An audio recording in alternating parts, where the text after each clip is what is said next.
India విమానం ప్రమాదానికి సంబంధించిన బిగ్ బ్రేకింగ్ న్యూస్ చూస్తున్నారు.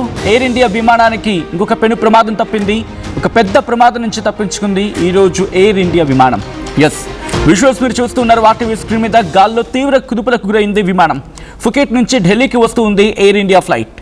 అకస్మాత్తుగా ఏకంగా 1 కాదు 2 కాదు 300 అడుగుల కిందకు పడిపోయింది విమానం. దాని ఆల్టిట్యూడ్ కోల్పోయిందంటే అర్థం చేసుకోండి. ఊహించని ఘటనతో భయాందోళనకు గురయ్యారు ప్రయాణికులు. ప్రమాద సమయంలో ఏకంగా 134 మంది సిబ్బంది దాంట్లో ఉన్నారు. క్షమించాలి, 134 మంది ప్రయాణికులు దాంట్లో ఉన్నారు. కుదుపుల కారణంగా 12 మందికి తీవ్ర గాయాలయ్యాయి. పలువురు సిబ్బంది కూడా గాయపడ్డారు. విమానం కుదుపులకు గురి కావడంతో సీట్లలో నుంచి ఎగిరిపడ్డారు ప్రయాణికులు.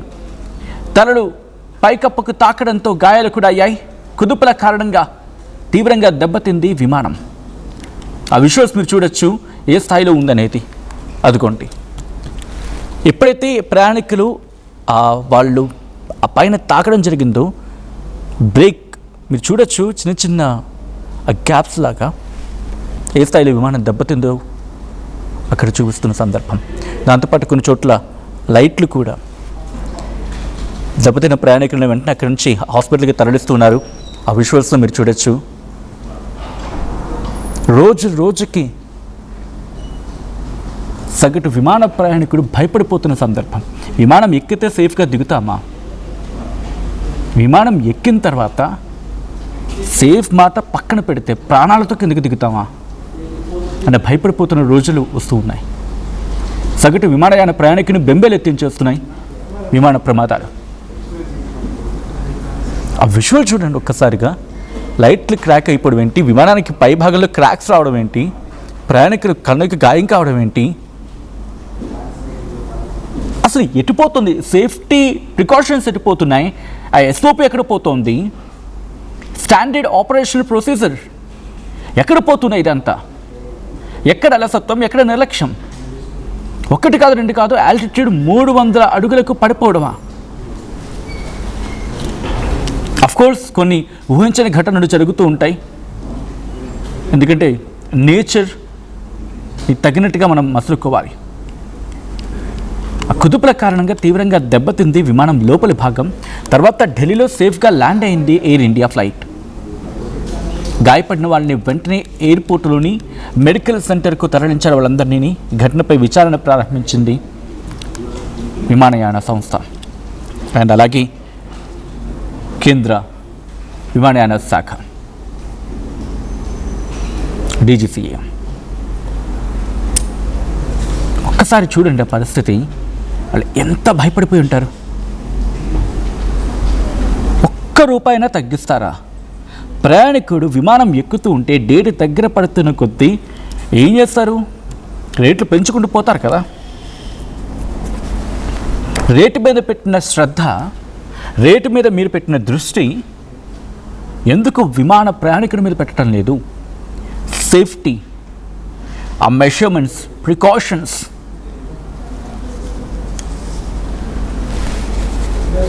AI 379 ఎయిర్ ఇండియా విమానం గాల్లో ఉండగా ఒక్కసారిగా తీవ్రమైన కుదుపులకు గురైంది.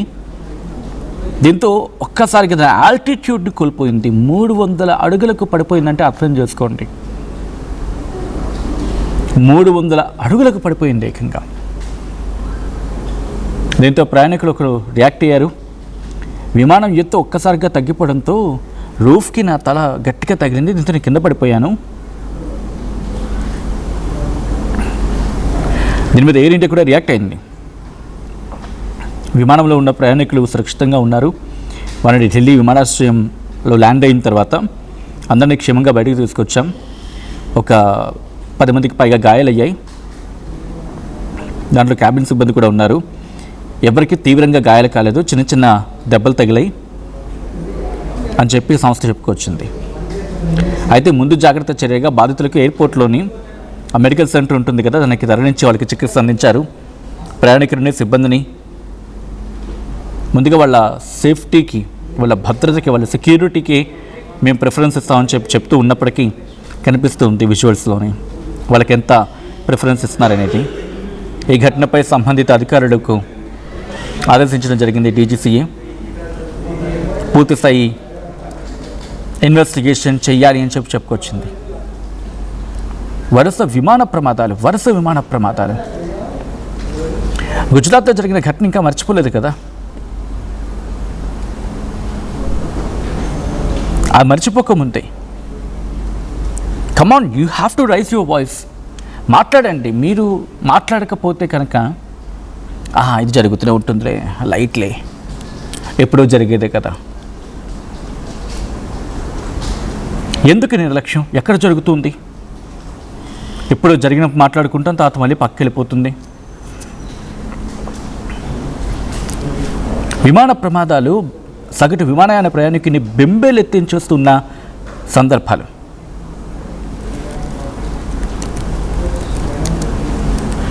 సో మీరు మాట్లాడే ప్రయత్నం చేయండి. కొన్ని రియాక్షన్స్ కూడా వస్తూ ఉన్నాయి, ఆ రియాక్షన్స్ చూద్దాం. अनमोड पायलट हम आ रहे थे, 1-1.5 घंटा हुआ था फ्लाइट को. सुबह अर्ली मॉर्निंग का टाइम था, हम सो ही रहे थे फ्लाइट के अंदर. फ्लाइट सडनली चलती चलती रुक के टर्न अराउंड हो गई और ये मानिए ये प्लेन है, आते हुए ये प्लेन ऐसे घूम गया. 2-2.5-3 मिनट तक ऐसे ही चलता रहा. 15-20 पैसेंजर्स को चोट आई है, किसी का सर फटा है, किसी के बेबी को चोट आई है, मेरी लोअर बैक गई है, मेरा भाई है उसका शोल्डर गया, उसकी बैक भी, उसके कान का पर्दा तक फट चुका है. अभी MLC जो रिपोर्ट बनेगी आपको पता चल जाएगा. कितने लोग थे उसमें फ्लाइट में तकरीबन? सर मेरे को फ्लाइट लोड तो पता नहीं, 100 से तो ज्यादा ही लोग थे फ्लाइट में. सभी को चोटें आई? 80%, 70 to 80% लोगों को चोटें आई हैं. जिनको नहीं आई उनकी माइनर कंकशंस और ये सब तो है ही. अभी अब आप लोग क्या एक्शन लेंगे? Sir we'll go with the full legal power, we'll do our cases, जिसको जो केस करना है इंडिया के अगेंस्ट हम 100% एक्शन लेंगे. చూసేగా ఆ వ్యక్తులు చెప్తున్న మాట.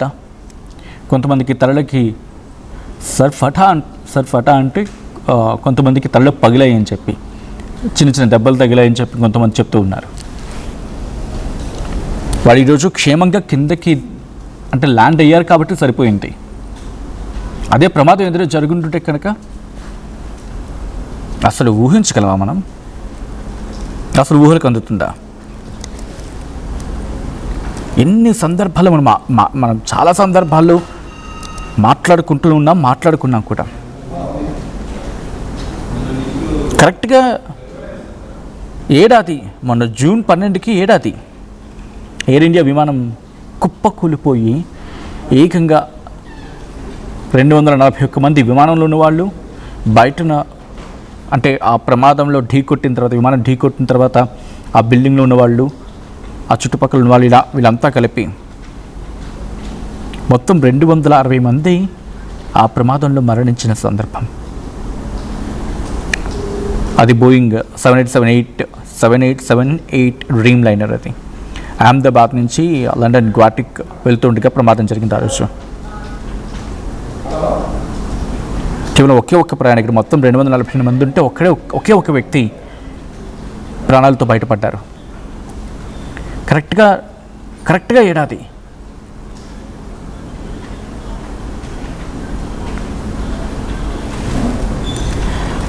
మర్చిపోలేదు ఇంకా అది.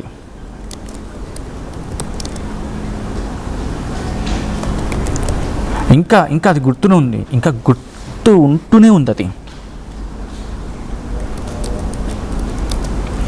ఈ ప్రమాదం ఒక్కసారిగా అందరినీ ఉలిక్కి పడేలా చేసింది. ఆ ప్రయాణికులైతే మాత్రం బెంబేలెత్తిపోవడం కాదు, ఇక ప్రాణాల మీద ఆశలు వదిలేసుకున్నారేమో, అంతలా భయపడిపోయిన సందర్భం. చూడండి, ఒక వ్యక్తి తల వెళ్ళి రూఫ్కి కొట్టిందంటే మినిమంలో మినిమం ఒక 3 to 5 feet డిస్టెన్స్ ఉంటుంది కదా, 3 నుంచి 5 అడుగులు మినిమం నేను అంటున్నాను, రూఫ్కిని ఇక్కడికిని.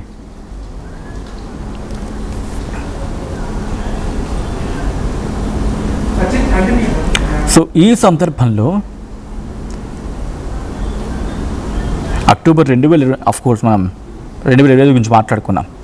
అక్టోబర్ 2024 ప్రైవేట్ హెలికాప్టర్ ప్రమాదం పుణే దగ్గర భావ్దన్ ప్రాంతంలో దట్టమైన పొగ అలుముకున్న సందర్భంలో టేకాఫ్ అయిన కొద్దిసేపటికి ఒక ప్రైవేట్ హెలికాప్టర్ కూలిపోయింది. అప్పుడు 3 మరణించారు.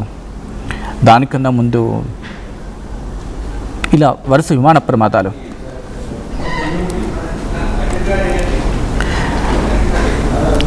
ఇప్పటికీ షాక్లో ఉంటున్నారు. అసలు దట్టు ఎయిర్ ఇండియాకి ఏమవుతుంది?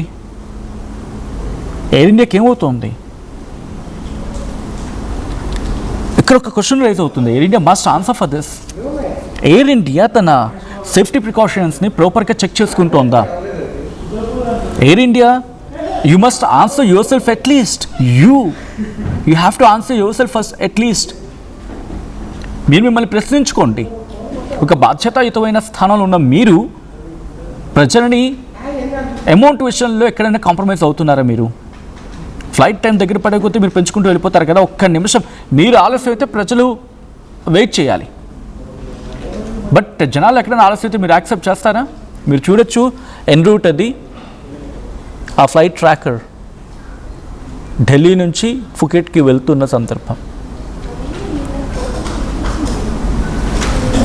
ఒక్కసారి అందరూ భయాందోళనకు లోనైపోయారు. ప్రాణాలు ఉంటాయా అని చెప్పి. ప్రాణాలు అరచేతిలో పెట్టుకుని వాళ్ళు బ్రతికారనుకోవాలి. ఫుకెట్ నుంచి ఢిల్లీకి వస్తూ ఉంది. టర్బులెన్స్కి గురైంది.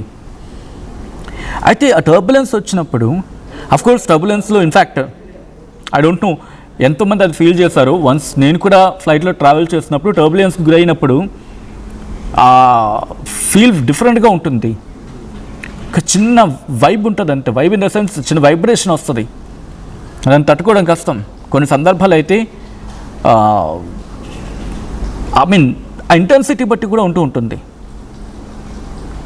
అప్పుడు ఆ పైలట్ చాకచక్యంగా వ్యవహరిస్తే బహుశా వీ హ్యావ్ టు అప్రిషియేట్. ఎంత సందర్భంలో మర్చిపోయింది ఏంటంటే బహుశా పైలట్ని అప్రిషియేట్ చేయడం. ఒక్కసారిగా అంత ఆల్టిట్యూడ్ కోల్పోయిన తర్వాత కూడా వారిని సేఫ్గా ల్యాండ్ చేయగలిగారంటే we must appreciate a pilot, the pilot of AI379 Air India. ఎందుకంటే 300 feet పడిపోవడం ఏంటంటే 300 అడుగులు పడిపోయిన తర్వాత పరిస్థితి అది. August 2020 Kozhikode air India express ప్రమాదం గురించి బోయింగ్ 737 అయితే దుబాయ్ నుంచి ఎయిర్ ఇండియా ఎక్స్ప్రెస్ భారీ వర్షంలో ల్యాండింగ్ అవుతూ టేబుల్ టాప్ రన్వేపై జారీ లోయలో పడిపోయింది. 2 ముక్కలైంది. ఆగస్ట్ 2020 అప్పుడు ఏఐబి ఇన్వెస్టిగేషన్ చేసింది. అన్స్టేబుల్ అప్రోచ్ ఉన్నప్పటికీ కూడా పైలట్ గో అరౌండ్ అంటే మళ్ళీ గాల్లోకి వెళ్ళడం అది చేయకపోవడం కారణంగా కాక్పిట్ క్రూ రిసోర్స్ మేనేజ్మెంట్ లోపం. దీంతోపాటు టేబుల్ టాప్ రన్వే చివరి భాగంలో RESA అంటే రన్వే అండ్ సేఫ్టీ ఏరియా మీరు చూడొచ్చు. ఆ ఫ్లైట్ ట్రాకర్ ఫుకెట్ నుంచి ఢిల్లీకి వస్తూ ఉంది. అదిగోండి ఫుకెట్ నుంచి ఢిల్లీకి వస్తూ ఉంటే ఆల్టిట్యూడ్ కోల్పోయిన టైం మీరు చూడొచ్చు. ఒక్కసారిగా 300 మీరు చూస్తే కనుక ఇనీషియల్గా బాగానే ఉండింది. ఆ తర్వాత మీరు చూడొచ్చు సర్టైన్ టైం తర్వాత అదిగోండి ఆ ట్రాకర్ మీరు చూడండి. చూస్తే మీకు క్లియర్గా అర్థమైపోతుంది. అండ్ డెస్టినేషన్కి వచ్చే సందర్భంలో అది ఫుకెట్ నుంచి బయలుదేరినప్పుడు నార్మల్గానే ఉంది. అంత నార్మల్గా ప్రయాణం జరుగుతూ ఉంది. మీరు చూస్తే if I'm not wrong 34,000 feet ఎత్తులో ప్రయాణిస్తూ ఉంది. ఇప్పుడు మీరు చూస్తున్నప్పుడు 34,000 34,000 అడుగుల ఎత్తులో ప్రయాణిస్తూ ఉంది. ప్రయాణం కంటిన్యూ అవుతూ ఉంది. ఆ తర్వాత మీరు చూస్తే ఇదిగోండి ఇక్కడ కూడా నార్మలైజ్డ్గానే ఉంది. ప్రాపర్గానే రన్ అవుతుంది. వెళ్తూ ఉంది. వెళుతూ అక్కడ మీరు చూడొచ్చు 342 mph. ఓకే, అవన్నీ పక్కన పెడితే కనుక ఆ స్పీడ్ కూడా నార్మలైజ్డ్గానే ఉంది అండ్ మూవ్ అవుతుంది. అండ్ మన భూభాగం మన ఎయిర్ స్పేస్లోకి అడుగుపెట్టింది అనుకుందాం. మన గగనతలంలోకి అడుగుపెట్టిన తర్వాత లిటిల్ బిట్ 36,000కి వెళ్ళిన తర్వాత అండ్ కంటిన్యూ అవుతున్న సందర్భంలో you can see that 36,000 feet 36,000 అడుగుల పైకి వెళ్ళిన తర్వాత ఆ స్టీప్ డిక్రీజ్ ఒక్కసారి ఉంటుంది చూడండి. అదిగోండి ఐ థింక్ మీరు చూస్తూ అద్దిగో అది ఢిల్లీకి అప్రోచ్ అద్దిగో ఒక్కసారిగా పడిపోయింది. ఒక్కసారిగా పడిపోవడం అక్కడి నుంచి ఇంకా భయాందోళన. అది ప్రమాదం జరిగిన పాయింట్ ఆఫ్ టైం. అదే చూడొచ్చు, అదిగో 28,000 అడుగుల నుంచి అదిగో టప్ప టప్ప టప్ప టప్ప టప్ప టప్ప పడిపోయింది. అదిగో ఇంక అక్కడి నుంచి ల్యాండ్ అయితే ఆబ్వియస్లీ తగ్గాలి కదా. సో బేసికల్గా ఏం చేస్తారంటే మీరు చూస్తే వాళ్ళు మనకి చెప్తారు, ల్యాండ్ అంటే కాస్త ఫ్లైట్ ఎక్స్పీరియన్స్ ఉన్న వాళ్ళకి వెంటనే కనెక్ట్ అవుతారు. ఇది ఏం జరుగుతుందంటే, if you are flying in a flight, we're about to reach అని చెప్పి వాళ్ళు మనకి చిన్న ఇన్ఫర్మేషన్ ఇస్తారు. ఆ తర్వాత ఏం జరుగుతుంది, కొంచెం ఆల్టిట్యూడ్ని కొంచెం డౌన్ చేస్తారు. అండ్ మీరు ఫ్లైట్లో కూర్చుంటే అది సెన్స్ చేస్తారు కూడా. మీరు ఫ్లైట్లో కూర్చుంటే అది సెన్స్ చేసేస్తారు ఈజీగా. అండ్ ఆ స్టీప్ డిక్రీజ్ ఎప్పుడైతే వస్తుందో అప్పుడు, ఎందుకంటే గ్రావిటేషనల్ ఫోర్స్ ఉంటుంది కదా, దాన్ని బ్యాలెన్స్ చేసుకుంటూ గురుత్వాకర్షణ శక్తిని తట్టుకుంటూ అది ల్యాండ్ చేయాల్సి ఉంటుంది. అండ్ దానికి ప్రాపర్గా మీరు చూడొచ్చు, అదిగోండి వెళ్తూ ఉంది. ఒక్కసారిగా 36,000 నుంచి 28, అది కాస్త నార్మలైజ్, అక్కడి నుంచి పడిపోయింది ఒక్కసారిగా. సో ఫుకెట్ నుంచి ఢిల్లీకి వస్తూ ఉండగా ఈ ప్రమాదం జరిగింది. చూడొచ్చు లైట్ దగ్గర దెబ్బ ఏ స్థాయిలో తగిలింది. అదేమి ఫ్లైట్ బయట నుంచి ఏదో వచ్చిన క్రాక్ కాదు, అది ఇంటర్నల్గా జరిగిన డ్యామేజ్. అంటే దాంట్లో ప్రయాణిస్తున్న ప్రయాణికులు ఎగిరిపడ్డారు కొంతమంది. వాళ్ళు ఆ సీట్లో కూర్చున్న సందర్భంలో అఫ్కోర్స్ సీట్ బెల్ట్ అనేది ఏం చేస్తారు, కొంత టైంలో తీసేస్తారు కదా. అండ్ టేక్ ఆఫ్కి ల్యాండింగ్కి ఒక ప్రియర్ టైం ఉంటుంది, ఆ టైంలో మాత్రమే ఉంటుంది, రైట్. టేక్ ఆఫ్ తీసుకునే కొద్ది టైం అండ్ ల్యాండింగ్ అయ్యి కొద్ది టైంలో మాత్రమే సీట్ బెల్ట్ అనేది చెప్తారు. అండ్ వాళ్ళు గైడెన్స్ అనేది కూడా ఇస్తూ ఉంటారు, ఫాసన్ యువర్ సీట్ బెల్ట్ అంటూ ఉంటారు. అండ్ ఒక ఆల్టిట్యూడ్కి చేరుకున్న తర్వాత one it going in its own way, తన ట్రాక్లో వెళ్తున్నప్పుడు నార్మలైజ్ అయిపోతూ ఉంటుంది. కానీ ఎప్పుడైతే వాళ్ళు అంటే ల్యాండ్ అవ్వబోతున్నాం అని చెప్పే సందర్భంలో అప్పుడు సీట్ బెల్ట్ ఫాస్టన్ చేసుకుని, అంటే సీట్ బెల్ట్ కనుక పెట్టుకుని ఉండుంటే ఇంతలా ప్రమాదం జరగకపోయి ఉండేది బహుశా.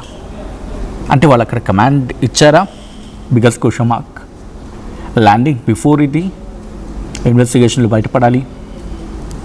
టర్బులెన్స్ వచ్చినప్పుడు ఏం జరిగింది, హ్యాండిల్ చేయడంలో పైలట్ ల్యాప్సెస్ ఉన్నాయా, లేకపోతే కమాండ్ ఇచ్చే సందర్భంలో ఎక్కడైనా మిస్కమ్యూనికేషన్ జరిగిందా, లేకపోతే మల్టిపుల్ డిపార్ట్మెంట్స్ మధ్య కోఆర్డినేషన్ జరగాలి కాబట్టి ఆ కోఆర్డినేషన్ ల్యాప్సెస్ ఉన్నాయా, ఇవన్నీ కూడా ఇన్వెస్టిగేషన్లో బయటపడే అవకాశం ఉంది.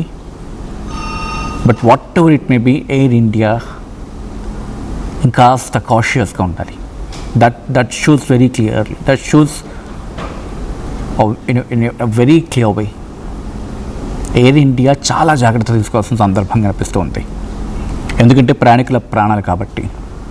మీరు చూడొచ్చు, వాళ్ళని అంబులెన్స్లో తరలించాల్సి వచ్చిందంటే జస్ట్ ఒకసారి ఊహించుకోండి ఆ ప్రమాద తీవ్రతను. అంటే దాంట్లో మనం ఉండుంటే కనుక వాళ్ళు గగురుపడి గురవుతూ ఉంటుంది. ఈ కథను మిమ్మల్ని కాస్త కలవరపరచవచ్చు, అయితే మిమ్మల్ని కలవరపడి గురి చేయడం ఆర్టీవీ ఉద్దేశం కాదు. కానీ ఇటువంటి కథనాలు చూసినప్పుడు కాస్త కలవరపడి గురే అవకాశం ఉంటుంది. కాబట్టి దీనికి సంబంధించి తగిన జాగ్రత్తలు తీసుకోవాలని ఆర్టీవీ సూచించడం జరుగుతుంది. This is a disturbing content, viewer discretion is highly advised.